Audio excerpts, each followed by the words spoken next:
System चाहिए था late से, तो टॉप मैनेजमेंट है इन्फॉर्मेशन सिस्टम। तो पहला पॉइंट हमारा क्या बना, ओके, तो आई होप सबने लिख लिया। कहानी सुनिएगा, आपकी कंपनी को इन्फॉर्मेशन सिस्टम चाहिए था लेट से, तो टॉप मैनेजमेंट है इन्फॉर्मेशन सिस्टम। तो पहला पॉइंट हमारा क्या बना dear, top management and information system. और आपको हर किसी के एंड में क्या लगाना है, management control.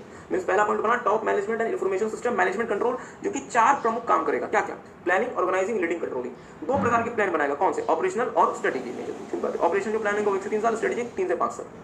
Top management and information systems ने कहा कि हमें सिस्टम डेवलप करना है। Means system development, management control और सिस्टम डेवलपमेंट में हम 3 प्रकार का ऑडिट करते हैं। क्या क्या, कंकरेंट ऑडिट जो कि साथ साथ चलता है, जहां पे ऑडिटर सिस्टम डेवलपमेंट टीम का हिस्सा बन जाता है। दूसरा पोस्ट इंप्लीमेंटेशन ऑडिट, जो हमें ये बताता है कि सर जी सिस्टम तो इंप्लीमेंट हो गया, बट इसे एज इट इज चलाना है या इसमें मॉडिफिकेशन करवाना है। और तीसरा जनरल ऑडिट, जो कि एज सच इस्तेमाल होता है। ओके, जिसके लिए हमें प्रोग्रामिंग करवानी होगी। मींस प्रोग्रामिंग में हमें क्या क्या देखना है कि सर जी एक तो प्लानिंग करो, डिजाइन करो, कोडिंग करो, टेस्टिंग करो, ऑपरेशंस एंड मेंटेनेंस करो। ठीक बात है, ओके। और हमें डेटा रिसोर्स की रिक्वायरमेंट होगी। कंपनी के लिए डेटा रिसोर्स बहुत महत्वपूर्ण एसेट होता है। कंपनी को अपने डेटा की इंटीग्रिटी, वैलिडिटी और कंप्लीटनेस इंश्योर करनी पड़ेगी। ठीक बात है। हमने डेटा वाले को फोन किया तो उसने हमें क्वालिटी एश्योरेंस दी। आज के समय किसी भी कंपनी के लिए क्वालिटी एश्योरेंस उसके इन्फॉर्मेशन सिस्टम में होना एक प्राइम रिक्वायरमेंट है, क्योंकि हर बीते दिन के साथ क्वालिटी की रिक्वायरमेंट बढ़ती जा रही है और गवर्नमेंट आपके ऊपर बहुत स्ट्रिक्ट लाइबिलिटीज और पेनल्टीज लगाएगी यदि आप अच्छे क्वालिटी का प्रोग्राम डेवलप नहीं करते। क्योंकि जो आप प्रोग्राम डेवलप कर रहे होते हैं वो बहुत क्रिटिकल नेचर के प्रोग्राम्स भी हो सकते हैं, और यदि उन प्रोग्राम्स में थोड़ी सी भी गलती हो गई तो बहुत बड़ा मतलब डैमेज हो सकता है, बहुत बड़ा इशू खड़ा हो सकता है। आपने शायद एक नाम सुना होगा डियर, ऑटो पायलट मोड। किसी ने नाम सुना होगा, auto pilot mode. Auto pilot mode वो मोड होता है जहां पे जो एरोप्लेन या फिर जो हवाई जहाज का जो पायलट होता है वो कुछ नहीं कर रहा होता, प्लेन सॉफ्टवेयर की मदद से आसमान में फ्लाई कर रहा होता है। मुझे सोच के बताएंगे से मेरी कंपनी ने वो सॉफ्टवेयर कोड किया हुआ है जो ऑटो पायलट मोड में प्लेन को रन करता है। अगर उस सॉफ्टवेयर में बग आ गया या मैंने कोई बग छोड़ दिया तो बताएं कितना बड़ा डैमेज हो जाएगा। वो छोड़ दें, भारत देश हर 2-3 महीने में मतलब अपने वेपन्स की को जांच रहा होता है। अगर उस वेपन की जांच के दौरान या उस वेपन के टेस्टिंग सिस्टम के सॉफ्टवेयर में बग आ गया और वेपन लेट से किसी शहर में जाके गिर गया, अगर मिसाइल किसी शहर में जाकर ब्लास्ट कर गई, कितना बड़ा डैमेज होगा। Who will be responsible, my company. क्या किसी को बात समझ आई? ओके, आगे देखेंगे सिक्योरिटी मैनेजमेंट कंट्रोल। सिक्योरिटी किससे, फायर से, वाटर से, पॉल्यूशन से, हैकर से, वायरस एंड वर्म्स से, स्ट्रक्चरल डैमेज से, अनऑथराइज्ड इंट्रूजन से, एनर्जी वेरिएशन से। डेटा मिल जाते हैं, ओके ओके ओके। और आखिरी में ऑपरेशंस मैनेजमेंट कंट्रोल। तो हमने फिर ऑपरेशंस शुरू कर दिया। ऑपरेशंस मैनेजमेंट कंट्रोल में हम रोज के मैनेजमेंट का ध्यान रखते हैं कि हमारा जो हार्डवेयर और सॉफ्टवेयर है वो डेली सही प्रकार से काम कर भी रहा है या नहीं कर रहा, कोई इशू तो नहीं आ रहा। परफॉर्मेंस मॉनिटरिंग का ध्यान रखते हैं। और यहाँ पे हम किसके ऊपर कंट्रोल करते हैं, कंट्रोल होगा computer operations, file library, data and program library, capacity planning, performance monitoring, help desk, technical support etcetera. So take some time, एक बार कहानी दोबारा से सुन लें। हमारी कंपनी को लेट्स इन्फॉर्मेशन सिस्टम चाहिए था। Top management and information system ने कहा सिस्टम डेवलप करवाना है जिसके लिए प्रोग्रामिंग करनी होगी और हमें डेटा रिसोर्स चाहिए।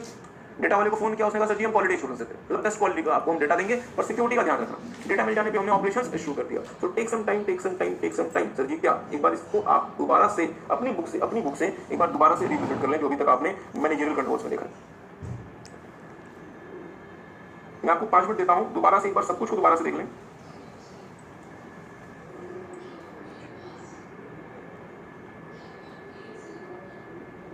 Now we are moving towards their application control, और ये बहुत महत्वपूर्ण कंट्रोल है।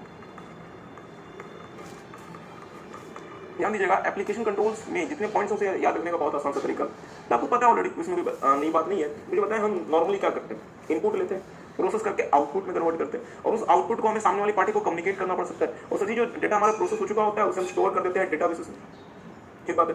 तो मेरी बात ध्यान दीजिएगा, अगर मैं चाहता हूं मेरा इन्फॉर्मेशन सिस्टम सही प्रकार से काम करे, ओके टेक सम टाइम, पहले फोटो बना ले, टेक सम टाइम पहले, हाँ ये डियर बाउंड्री है, एक काम कर पहले फोटो बना ले।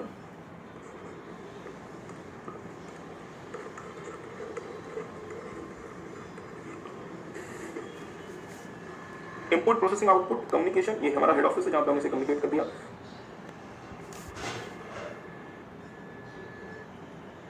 अगर हमने गलत इनपुट दे दिया या हमारे किसी एनिमी ने इनपुट में कोई गड़बड़ी कर दी तो हमारा आउटपुट भी कैसा होगा, गड़बड़ होगा।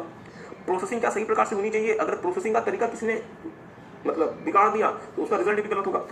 आउटपुट क्या सही प्रकार से स्टोर होना चाहिए, पता चला सेंसिटिव आउटपुट किसी ने चोरी कर ली तो हमारा इन्फॉर्मेशन सिस्टम क्या कर लेगा बेचारा। ओके, डेटाबेस जहां ये स्टोर हो रहा है क्या उसे कंट्रोल करना पड़ेगा, हाँ सर। और फाइनली यदि आप एक जगह से दूसरी जगह डेटा भेज रहे हैं, रास्ते में कोई चोरी न कर ले, पता चला जहां से डेटा जा रहा है आपका जो राउटर है वही काम नहीं कर रहा, मींस आपको इनपुट में कंट्रोल करना पड़ेगा, प्रोसेसिंग को कंट्रोल करना पड़ेगा, डेटाबेस को कंट्रोल करना पड़ेगा, आउटपुट को कंट्रोल करना पड़ेगा और कम्युनिकेशन को कंट्रोल करना पड़ेगा। तो मुझे एक बात सोच के बताएं, मैं क्या इंट्रूडर को अपनी कंपनी में आने देने में इंटरेस्टेड हूं कि भाई इंट्रूडर आओ मेरी कंपनी के अंदर आ जाओ, या मैं उसे बाउंड्री पर ही रोक लूंगा।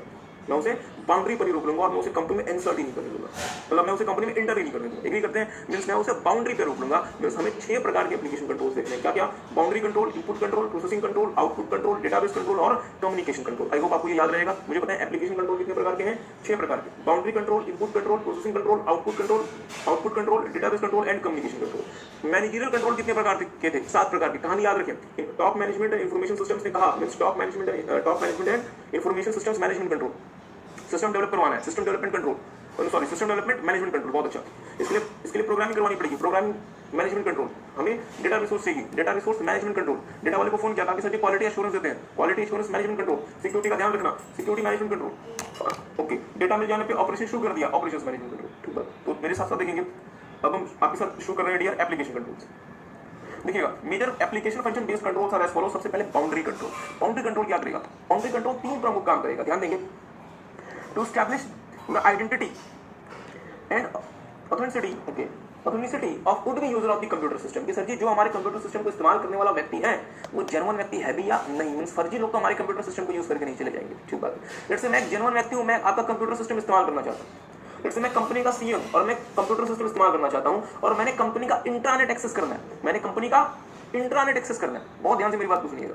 मैंने कंपनी का इंट्रानेट एक्सेस करना है, बट मेरे पास जो सिस्टम है, मेरे पास मेरे डेस्क में जो सिस्टम रखा गया है उसमें सामने वाली कंपनी का इंट्रानेट ओपन हो जाता है। जानबूझ के मेरे इसे डेस्क पर रखा गया है ताकि मैं उसे ओपन करूं और मैं सेंसिटिव डेटा सामने वाली कंपनी के इंट्रानेट में अपलोड कर दूं, वो डेटा सामने वाली कंपनी को चला जाए। मुझे पता है क्या कंपनी के लिए नुकसान है। हाँ, तो अगर आप एक चार्टर्ड अकाउंटेंट की अगर आप एक सीए की ऑथेंटिसिटी स्टैब्लिश करोगे तो क्या सीए को भी अधिकार होना चाहिए कि जो सिस्टम वो यूज कर रहा है उसकी ऑथेंटिसिटी इंश्योर करे कि सर जी हम जेन्युइन सिस्टम यूज कर रहे हैं, पता चला हमारे डेस्क पे कोई फर्जी सिस्टम तो नहीं पड़ा हुआ। यही करते हैं। तो सेकंड ये क्या ऑब्जेक्टिव इंश्योर करता है? establish the identity and authenticity of computer system resources that user wishes to use। मतलब जो यूजर इस्तेमाल करना चाहता है कंप्यूटर रिसोर्सेज, उस कंप्यूटर रिसोर्स की आइडेंटिटी और ऑथेंटिसिटी इंश्योर करना। मतलब सर जी पहले तो हमें यूजर की आइडेंटिटी और ऑथेंटिसिटी इंश्योर करनी है, फिर उस कंप्यूटर रिसोर्स की आइडेंटिटी और ऑथेंटिसिटी इंश्योर करनी है, और finally to restrict the actions undertaken by user who obtain the computer resource. मतलब सर जी चले मुझे अगर कंप्यूटर रिसोर्स मिल गया तो क्या मैं उसमें कुछ भी कर लूं? नहीं। तो मैं उसमें क्या क्या परफॉर्म कर सकता हूं इसे भी कंट्रोल करना। मींस बाउंड्री कंट्रोल के 3 प्रमुख काम है। टेक सम टाइम, एक बार इन तीनों को रीड करेंगे। क्या कह रहे हैं? हाँ नहीं, एक काम करें, टेक सम टाइम पहले से अच्छे से रीड करें आप सबको। डियर एप्लीकेशन कंट्रोल्स बहुत बड़ा मतलब टॉपिक है, शायद खत्म ना हो। एनी हाउ हम हशश में नहीं करेंगे, हम आपको आराम आराम से कराएंगे ताकि आपको चीजें याद रहें। उसकी ऑथेंटिसिटी स्टैब्लिश करना, कंप्यूटर रिसोर्स की आइडेंटिटी और उसकी ऑथेंटिसिटी इंश्योर करना। तीसरा, क्या क्या चीजें की जा सकती हैं कंप्यूटर रिसोर्स में, मतलब क्या क्या एक्शंस परफॉर्म किए जा सकते हैं, उसे रिस्ट्रिक्ट करना, उसे कंट्रोल करना। एक बात है, हमारे पास क्या क्या तरीके हैं बाउंड्री कंट्रोल्स के। सबसे पहला डियर क्रिप्टोग्राफिक कंट्रोल। और क्रिप्टोग्राफी मतलब इंक्रिप्शन। याद है किसी को? Encryption chapter number 3 of IT. एक हमारा प्लेन टेक्स्ट होता था जिसे हम साइफर टेक्स्ट में कन्वर्ट करते थे विद द हेल्प ऑफ की, और साइफर टेक्स्ट में जो हम कोड को कन्वर्ट किया करते थे उसके बाद उसे हम नाम दिया करते थे क्रिप्टोग्राम्स। शायद आपको हमने उस समय बताया था, नहीं बताया था, आई डोंट नो। एक काम करते पहले मेरे साथ देख लें। Cryptography scrambles data into codes, that is cryptogram, thereby making data worthless for anyone who does not have the authentication to access the data or resource। ध्यान दीजिएगा, एक काम कीजिएगा मेरे साथ साथ, जो क्रिप्टोग्राम लिखा हुआ है यहाँ पे लिखते हैं साइफर टेक्स्ट।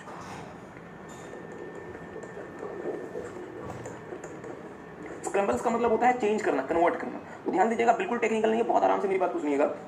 आपने देखा था, याद करें चैप्टर नंबर 3 ऑफ आईटी। हम दोबारा से उन चीजों को उन पे ज्यादा समय नहीं लगा रहे। अगर मैं डियर इंटरनेट की मदद से अपना डेटा भेजता हूं, चलें देख लें। बच्चे रिवाइज करके आते नहीं। लेट्स से मैं हूं सेंडर और ये है रिसीवर। ये मेरा डिवाइस है, ये मेरा डिवाइस और ये इनका डिवाइस है, और हमें लेट्स से डेटा भेजना है, और ये दुनिया का सबसे crucial data let's say ABCD. Sir ji क्या बात है? और यहाँ पे हैकर बैठा हुआ है। ये क्या करेगा? इस डेटा को यहाँ से कॉपी करके इस्तेमाल कर सकता है। तो सर जी अगर हमें एबीसीडी भेजना है, इसे हम क्या नाम देते हैं कंप्यूटर की लैंग्वेज में? Plain text. हम विद द हेल्प ऑफ की इसे किसमें कन्वर्ट करते हैं? Cipher text.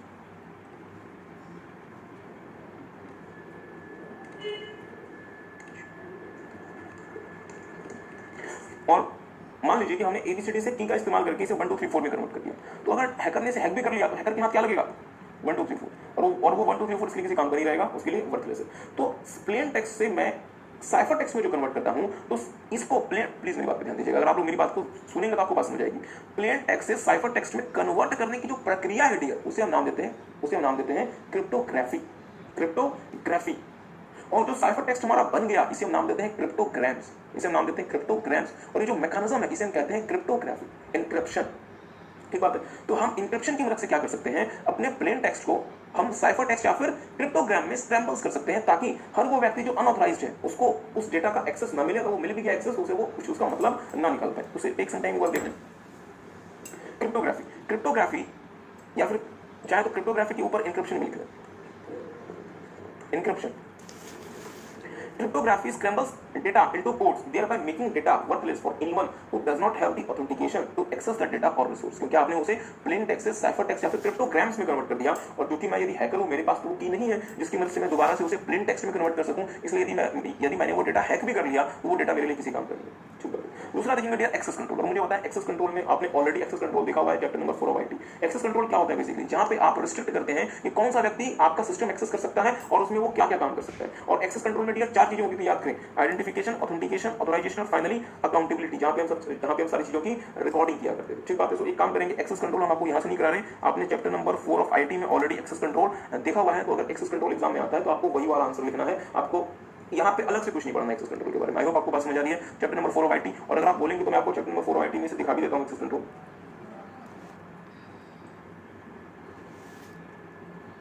आई होप हमने आपको लिखवाया था। तो ये होता है हमारा एक्सेस कंट्रोल। तो आपको चैप्टर नंबर 4 ऑफ आईटी ही एक्सेस कंट्रोल में लिखना है। हो सकता है कि अगर आप घर पे पढ़ेंगे तो आपको थोड़ा सा इसके लैंग्वेज में या वर्डिंग्स में अंतर लगे, बट आप एक ही चीज का को दो अलग अलग जगह अलग अलग वर्डिंग्स में याद नहीं रख सकते। इंस्टीट्यूट के लिए दे देना आसान है, मेरे लिए बोल देना आसान है, बट यदि आपकी जगह मैं रहता डियर तो मैं भी एक ही चीज को दो अलग अलग जगह दो अलग अलग चीजों के फॉर्म में याद नहीं रख सकता। तो आपको यहाँ पे जो चैप्टर नंबर 4 वाला आईटी वाला एक्सेस कंट्रोल है वही लिखना है।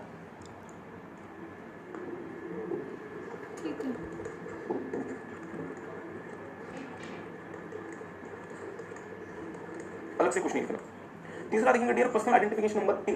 तो अगर लेट्स से हर एक यूजर को आप एक पिन दे देंगे और यूजर उस पिन के बदौलत अपनी ऑथेंटिकेशन को एस्टैब्लिश करेगा। तो अब लेट्स से मान लीजिए मुझे सर्वर रूम में जाना है, तो मेरे पास एक पिन है, तो मैं उस पिन को इंसर्ट करूंगा तो सर्वर रूम का गेट मेरे लिए ओपन हो जाएगा और मेरी आइडेंटिटी प्रूफ हो जाएगी, क्योंकि मैंने पिन सही से इस्तेमाल कर लिया। तो देखेंगे pin is assigned to user for identification of the user. ठीक बात है। जैसे एटीएम पिन आपको मिलती है।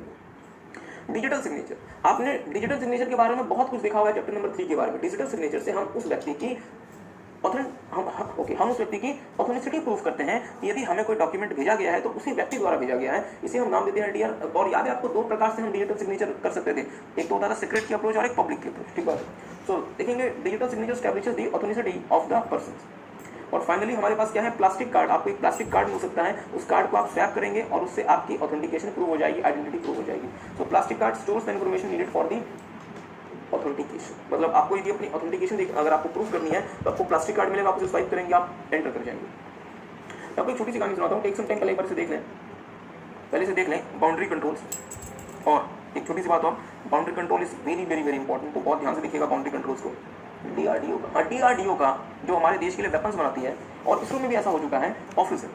और आपको जान के हैरानी होगी कि 2 फेक इंजीनियर्स इसरो के क्रिटिकल रूम के बहुत करीब पहुंच गए थे, और उनके पास स्मार्ट कार्ड भी था जिससे वो अपनी आइडेंटिटी प्रूफ कर पा रहे थे, जिससे वो अपनी ऑथेंटिकेशन प्रूफ कर पा रहे थे। मतलब स्मार्ट कार्ड, और उन्होंने ये स्मार्ट कार्ड वो कहां से लेकर आए, उन्होंने तो असली इंजीनियर से वो स्मार्ट कार्ड चोरी कर लिए थे, और वो फेक इंजीनियर्स थे और वो क्रिटिकल रूम के बहुत करीब पहुंच गए थे। और क्रिटिकल रूम के बहुत करीब जो सिक्योरिटी चेक था वो सिर्फ स्मार्ट कार्ड बेसिस पे नहीं था, वहाँ पे शायद वहाँ पे बायोमेट्रिक चेक भी था। तो अब लेट्स से मैं एक फर्जी इंजीनियर हूँ, मैंने स्मार्ट कार्ड किसी और इंजीनियर का चोरी कर लिया, तो मैं स्वाइप करके अंदर तो आ गया, बट अब मुझे स्मार्ट कार्ड से मेरा काम नहीं चलेगा, मेरा बायोमेट्रिक चेक होने, तो मेरा बायोमेट्रिक डेटा वहां पे अवेलेबल नहीं है। तो जब बायोमेट्रिक चेक हुआ तो पता चला कि मैंने स्मार्ट कार्ड किसी का चोरी कर लिया, and I am a fake engineer. ठीक बात। एनी हाउ, तो मेरे साथ साथ देख लेंगे बाउंड्री कंट्रोल के डियर 3 प्रमुख ऑब्जेक्टिव होते हैं। पहला, वुड बी यूजर की आइडेंटिटी और ऑथेंटिसिटी एस्टैब्लिश करना। कंप्यूटर रिसोर्स जो आप देंगे उसकी आइडेंटिटी और उसकी ऑथेंटिसिटी एस्टैब्लिश करना, और कंप्यूटर रिसोर्स में क्या क्या एक्शंस लिए जा सकते हैं उन एक्शंस को रिस्ट्रिक्ट करना, कंट्रोल करना। बाउंड्री कंट्रोल के 5 प्रमुख तरीके होते हैं। पहला, क्रिप्टोग्राफिक कंट्रोल, जहां पे आप अपने प्लेन टेक्स्ट को आप क्या करते हैं, क्रिप्टोग्राफी करते हैं, मींस इंक्रिप्शन करते हैं इनटू क्रिप्टोग्राम्स, ताकि हर उस व्यक्ति के लिए जो ऑथराइज नहीं है या जिसके पास अथॉरिटी नहीं है उस डेटा या रिसोर्स को देखने की, वो उसमें इस्तेमाल नहीं कर सके। एक्सेस कंट्रोल, जहां पे आप आइडेंटिटी असाइन करते हैं, मींस आइडेंटिटी मैनेजमेंट में या फिर आइडेंटिफिकेशन, उस आइडेंटिटी की को वेरीफाई करते हैं, मींस ऑथेंटिकेशन। उसे ऑथराइज करते हैं कि तुम क्या क्या कर सकते हो, मींस ऑथराइजेशन, और फाइनली अकाउंटेबिलिटी जहां पे आप सारी चीजों को रिकॉर्ड करते हैं। पिन, आप यूजर को सिग्नेचर की मदद से जो व्यक्ति है वो अपनी ऑथेंटिसिटी प्रूव कर सकता है, आइडेंटिटी प्रूव कर सकता है। और फाइनली प्लास्टिक कार्ड वो कार्ड होता है जिसमें यूजर अपने जिसमें उस यूजर के आइडेंटिटी से जुड़े हुए, उस यूजर की ऑथेंटिसिटी से जुड़ी हुई सारी की सारी बातें स्टोर होती हैं और उसको स्वाइप करता है और अपनी आइडेंटिटी प्रूव कर लेता है। ठीक है, ओके। तो हमने ये देखा आपके साथ बाउंड्री कंट्रोल, और बाउंड्री कंट्रोल में कितनी चीजें होती हैं, 5। क्या क्या? Cryptographic control, access control, plastic cards, personal identification number और डिजिटल सिग्नेचर। तो फिर हम आगे मूव करते हैं डियर। नहीं, अभी हम वो नहीं कर सकते। इनपुट कंट्रोल, ध्यान दीजिएगा, मेरी बात पे थोड़ा सा ध्यान दीजिएगा। आपको पता है डियर, कंप्यूटर सिस्टम एक मैकेनिज्म में काम करता है। सर जी कौन सा मैकेनिज्म? वो कहलाता है GIGO, garbage in garbage out. अगर आप इनपुट ही गलत देंगे तो सर जी रिजल्ट आपको गलत ही मिलेगा, क्योंकि कंप्यूटर के पास अपनी अंडरस्टैंडिंग नहीं होती, अपना दिमाग नहीं होता कि वो गलत डेटा को सही करके आपको प्रोसेस करके दे दे। तो इसलिए बहुत जरूरी है कि हमारे पास जो इनपुट हम देंगे अपने सिस्टम को वो एक्यूरेट हो और वो पूरी तरीके से कंप्लीट हो और उसमें एरर नहीं हो, उसमें गलती ना हो, क्योंकि अगर आप गलत इनपुट देंगे तो रिजल्ट भी गलत ही मिलेगा। महत्वपूर्ण इनपुट कंट्रोल्स क्या क्या है? Source document control, sir ji जहां से आप डेटा उठाते हो, जैसे purchase bill, sales bill etcetera, उस डेटा में कोई गलती ना हो, इसलिए मतलब गलत बिल ना उठा लो, मींस जो सोर्स डॉक्यूमेंट है उस पर कंट्रोल करो। Entity must exercise proper control over the source document, मतलब सर जी जो डेटा आप उठाओगे, मतलब जो सोर्स डॉक्यूमेंट उठाओगे, जो कागज उठाओगे डेटा की कोडिंग के लिए, फीडिंग के लिए, उस डॉक्यूमेंट में गलती ना हो। ठीक बात है, तो सोर्स डॉक्यूमेंट कंट्रोल। जैसे आपने डेटा, आपने कागज तो सही उठाया, आपने परचेज इनवॉइस, सेल्स इनवॉइस सही उठाया, बट आप जब डेटा इंसर्ट कर रहे थे तो उस इंसर्ट के दौरान आपने 1-2 फिगर इधर उधर कर दिए, तो क्या रिजल्ट गलत हो जाएगा? हाँ, means data coding control. Means control reduces error during a data feeding, ध्यान दीजिएगा, मींस डेटा को जब आप फीड कर रहे हैं, टाइप कर रहे हैं, तो आप गलत डेटा कोड ना करते हैं। भले आपने परचेज या सेल्स बिल सही उठाया है, बट डेटा आप हो सकता है गलत टाइप कर दें। जैसे फॉर एग्जांपल, अगर लेट्स से कोई फिगर लिखी हुई है 104040, अब इसकी फीडिंग ऐसे भी हो सकती है 100440, तो ये बहुत ज़्यादा मतलब सिमिलर जैसा लगता है, तो हो सकता है कि इसे आप ये ना इंसर्ट कर दें। तो इसके लिए हम क्या लगाते हैं? Data coding controls. मेरी बात ध्यान दीजिएगा, बहुत सारे डेटा कोडिंग कंट्रोल्स होते हैं जो कि आपको अपने सिलेबस के लिए नहीं पढ़ने, बट EI सिस्टम वाले बच्चों को पढ़ने। अब इंस्टीट्यूट में उनके साथ किया हुआ तो कोई क्या कर सकता है। ओके, बैच कंट्रोल, मेरी बात ध्यान दीजिएगा। बैच प्रोसेसिंग एक बहुत खास प्रकार की प्रोसेसिंग है। सर जी कैसे? बैच में क्या होता है? ट्रांजेक्शन जब अकर हुआ और ट्रांजेक्शन जब प्रोसेस होगा, उसके बीच में टाइम गैप होता है, और इस टाइम गैप की वजह से इस बात का खतरा बढ़ जाता है कि जो ट्रांजेक्शन अगर हुआ है उसे अनऑथराइज तरीके से मॉडिफाई किया जा सकता है, उसे बदला जा सकता है। अब लेट्स से यदि मैं अगर कोई ट्रांजेक्शन अगर हुआ, मैं हाथ के हाथ उसे प्रोसेस कर देता हूँ, तो खतरा तो भी है, बट वो खतरा कम हो जाता है। तो उस केस में मैं किसका ध्यान दूंगा? सोर्स डॉक्यूमेंट कंट्रोल का और फीडिंग कंट्रोल का। सर जी गलत हो सकता है कि हम फाइल उठा लें और डेटा फीड कर दें, तो फाइल से ही उठाओ, और जब डेटा कोड कर रहे हो तो ध्यान रखना। बट बैच कंट्रोल में परेशानी क्या है कि हो सकता है कि आपका जो ट्रांजेक्शन हुआ हो, क्योंकि टाइम गैप होता है, उस बीच में वो ट्रांजेक्शन बदला जा सकता है, उसमें चेंजेस लाए जा सकते हैं। तो अगर वो ट्रांजेक्शन ही बदल दिया गया, तो मेरा सोर्स डॉक्यूमेंट का ट्रांजेक्शन ही बदल गया, तो मैं क्या करूँगा? भले मैं सही फाइल उठाऊँ, उसका ट्रांजेक्शन बदल दिया गया है, या मैं सही प्रकार से उसकी फीडिंग करूँ, कोई फर्क नहीं पड़ता, क्योंकि ट्रांजेक्शन को ही बदल दिया गया। इसमें हम जब बैच कंट्रोल की बात करेंगे, जहाँ पे ट्रांजेक्शन बैच में प्रोसेस हो रहे हैं डियर, वहाँ पे हमें ज़्यादा प्रिकॉशंस लेना पड़ता है, क्योंकि ट्रांजेक्शंस आपके इंस्टेंटली प्रोसेस नहीं हो रहे होते, एक्यूमुलेट होने के बाद प्रोसेस हो रहे होते हैं। आई होप आपको बात समझ आई। तो टेक सम टाइम, मेरे साथ साथ देख लेंगे। Batch control, these controls are put at location where batch processing is being used. बहुत ध्यान दीजिएगा, these controls are put in locations where batch processing is being used. क्योंकि बैच प्रोसेसिंग में एक बहुत खास बात होती है। क्या वो खास बात मुझे भी बताना चाहेगा? हाँ, वो खास बात ये होती है डियर कि बैच प्रोसेसिंग में आपका जो ट्रांजेक्शन जब अकर होता है, वो इंस्टेंटली वो ट्रांजेक्शन प्रोसेस नहीं होता, और उन दोनों के बीच में एक टाइम गैप होता है, और उस टाइम गैप की वजह से हो सकता है कि उस बीच में सोर्स कोड के डेटा को ही बदल दिया जाए। तो फिर अगर डेटा ही बदल दिया गया, तो फिर आप चाहे कुछ भी कर लें, रिजल्ट तो गलत ही आएगा। आगे ध्यान दीजिएगा, batch processing is where there is time gap between occurrence and recording of the transactions, that is transactions are not recorded at the time of occurrence but accumulated and then processed। मतलब sir जी जब आपका transaction अकर हुआ है, वो उस समय record या process नहीं होता है, पहले वो एक्यूमुलेट होगा, और एक्यूमुलेट होने के बाद वो जाकर प्रोसेस होगा। ठीक बात है। वैलिडेशन कंट्रोल, तो मेरी बात पे थोड़ा सा ध्यान दीजिएगा। जब आप डेटा को इनपुट के फॉर्म में दे रहे होते हैं, मेरी बात पे थोड़ा सा ध्यान दीजिएगा। आपने कभी इस चीज़ को देखा है कि आप कभी बैंक गए हो और बैंक में आपने अपना सेविंग्स अकाउंट दिया हो, उनको कहा कि सर जी अपडेट कर दो, और आपका जो सेविंग्स अकाउंट नंबर तो बहुत बड़ा होता है, बट वो मतलब थोड़े से ही कोड्स को टाइप करके वो आपके अकाउंट स्टेटमेंट को देख लेते हैं बैंक वाले लोग। ऐसा क्यों होता है? क्या कभी किसी ने इस चीज़ को एक्सपीरियंस किया है? अगर आप अपना अकाउंट नंबर देखेंगे बैंक का, तो वो तो बहुत बड़ा होता है, बट वो इतने सारे मतलब डिजिट वो टाइप नहीं करते, वो थोड़े से ही डिजिट टाइप करते हैं और आपके पूरे के पूरे अकाउंट का डिटेल आ जाता है। रीजन क्या? वहाँ पे बहुत प्रकार के वैलिडेशन कंट्रोल्स इस्तेमाल हो रहे होते हैं। हाँ, वैलिडेशन कंट्रोल के डिटेल में इंस्टीट्यूट हमें जाने को नहीं कहता, बट हम आपको सिर्फ इसके पर फिर भी हम आपको थोड़ी सी बातें जरूर बताएंगे। पहले देखिएगा validation control, this validates the accuracy and correctness of input data, मतलब जो आप डेटा इनपुट में दे रहे हैं उसकी एक्यूरेसी और करेक्टनेस को वैलिड करते हैं। जैसे हम आपको छोटा सा एग्जांपल दे देते हैं, इससे चलिए पहले इसको पढ़ लें। वैलिडेशन कंट्रोल क्या करता है, दिस वैलिडेट्स द एक्यूरेसी और correctness of input data. Validation controls are intended to detect errors in transaction data before they are processed by the system. ये बहुत बहुत बहुत महत्वपूर्ण है डियर, बहुत ध्यान से मेरी बात सुनिएगा। वैलिडेशन कंट्रोल ये लगाए जाते हैं ताकि हम डेटा को जो हमने इंसर्ट किया हमें एरर पता चल जाए, ना कि वो डेटा एरर वाला डेटा प्रोसेसिंग के पास चला जाए और प्रोसेस हो जाए। There are various types of validation control, बहुत सारे validation controls इस्तेमाल होते हैं। तो बार फिर से देखेंगे, validation control क्या करता है, वो एक्यूरेसी और करेक्टनेस जांचता है जो डेटा को आप इनपुट के फॉर्म में देंगे, ताकि डेटा में यदि कोई एरर है तो उस एरर को ट्रांजैक्शन के एंट्री के दौरान ही पता कर लिया जाए। और अगर आप ट्रांजैक्शन के एंट्री के दौरान ही उस एरर को पता कर लेंगे, इसका एडवांटेज होगा कि डेटा को आपने पहले ही पकड़ लिया जिसमें एरर है और वो प्रोसेसिंग में जाने से बच जाएगा। सर जी बात समझ नहीं आई, कोई एग्जाम्पल देकर समझाओ। चलिए कोई एग्जाम्पल देकर समझाते हैं, मेरी बात पर ध्यान दीजिएगा। लेट्स से हम बैंक की बात करते हैं, लेट्स से हम बैंक अकाउंट नंबर की बात करते हैं।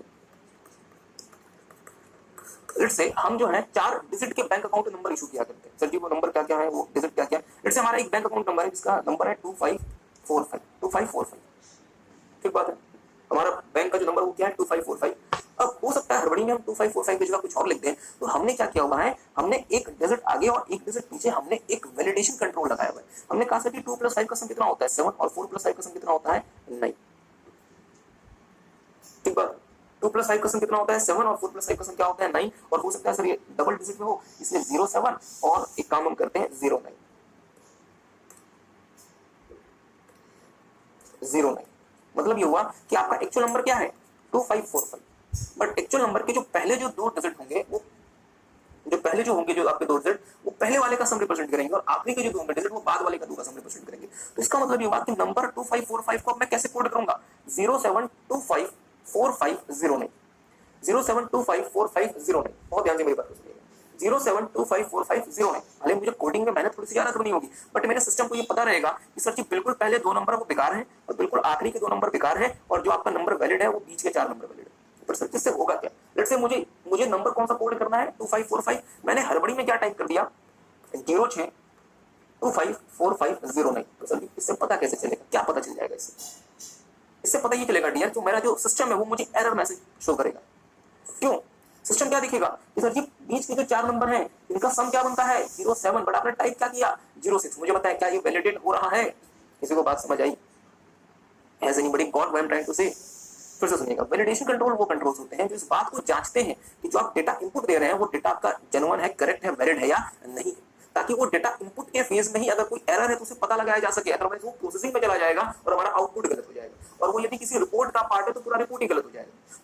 तो हम वैलिडेशन कंट्रोल बहुत प्रकार के इस्तेमाल करते हैं। एक छोटा सा वैलिडेशन कंट्रोल हम आपको फिर से बताते हैं। लेट्स से हमारा अकाउंट नंबर या हमारा जो सम है, लेट्स से वो है 4282, ये हमें टाइप करना है। तो हमारा सिस्टम ऑटोमेटिकली क्या करेगा, 42 का सम कितना हुआ 6, मतलब 06, वो 06 आगे ऐड कर देगा, और 82 का सम कितना हुआ 10, वो 10 बाद में ऐड कर देगा। सर ये जो 4 डिजिट के चक्कर में 2 आगे ऐड हो गए 2 बाद में ऐड हो गए, मींस आगे और पीछे, और मतलब स्टार्ट में और एंड में जो आपने 2 यूनिट्स इसलिए ऐड कर दी ताकि डेटा की वैलिडिटी इंश्योर की जा सके। तो अब मैं इंसर्ट क्या करूंगा मशीन में 06428210। लेट्स से मैंने हड़बड़ी में क्या कर दिया, मैंने उसे 07428210 इंसर्ट कर दिया। अब मुझे बताएं मेरी मशीन इसे एक्सेप्ट करेगी या नहीं करेगी, मशीन क्या पड़ेगी, तो ये 42 है तो 42 का क्या होना चाहिए 06, पर आपने क्या टाइप किया है 07, इसका मतलब एरर है, मींस मशीन आपकी इस डेटा को एक्सेप्ट नहीं करेगी और वो बोलेगी डेटा कृपया रीचेक करें। और मैं जब उसे रीचेक करूंगा मैं देखूंगा कि हाँ मैंने गलती कर दी, मैंने यहाँ पे 07 टाइप कर दिया जबकि 06 होना चाहिए। एग्री करते हैं, एग्जाम इसी में चेंज करते हैं। इसमें आपने कुछ ऐसे इंसर्ट कर दिया 4282 की जगह आपने इंसर्ट कर दिया 06424210 और एक्सेप्ट करने से मना कर देगा। सो मींस मैंने क्या किया, मैंने यहाँ पे वैलिडेशन सिंबल्स लगा के या फिर मैंने यहाँ पे वैलिडेशन कैरेक्टर्स लगा के इस बात को इंश्योर कर लिया कि यदि मैं गलत डेटा इनपुट में दूंगा तो मशीन मेरी वो एक्सेप्ट नहीं करेगी और मुझे वो बोलेगी कृपया इसे दोबारा से जांचें और दोबारा से अपडेट करें। आई होप आपको बात समझ आई, किसी को बात समझ आई? तो एक काम करेंगे मेरे साथ साथ, एक बार से देख लेंगे, हम आपके साथ आगे कंटिन्यू नहीं करेंगे। तो देखेंगे डियर, इनपुट कंट्रोल हमारे पास क्या क्या होता है। एक हमारे पास इनपुट कंट्रोल होता है सोर्स डॉक्यूमेंट कंट्रोल, मींस जहां से आप इनपुट उठाएंगे कृपया उसे कंट्रोल करें। पता चला वो डॉक्यूमेंट ही गलत है या आपने कोई गलत डॉक्यूमेंट उठा लिया तो सर जी रिजल्ट तो गलत ही होगा। फिर डेटा कोडिंग कंट्रोल, जब आप डेटा की कोडिंग कर रहे होंगे, फीडिंग कर रहे होंगे, उससे में ध्यान दें, पता चला आपने गलत डेटा फीड कर दिया। बैच कंट्रोल, यदि आपका सिस्टम बैच प्रोसेसिंग करता है, बैच में क्योंकि खास फीचर ये होता है कि डेटा के अक्रंस और डेटा की प्रोसेसिंग में टाइम गैप होता है, और इसलिए आपको ध्यान देना पड़ेगा कि आपको प्रॉपर बैच कंट्रोल्स लगाने पड़ेंगे ताकि डेटा के अक्रंस और डेटा के प्रोसेसिंग में जो टाइम गैप है उसकी वजह से कोई एरर ना आए। और फाइनली वैलिडेशन कंट्रोल सबसे महत्वपूर्ण है, जो इंश्योर करेगा कि validity of and accuracy of data during the input.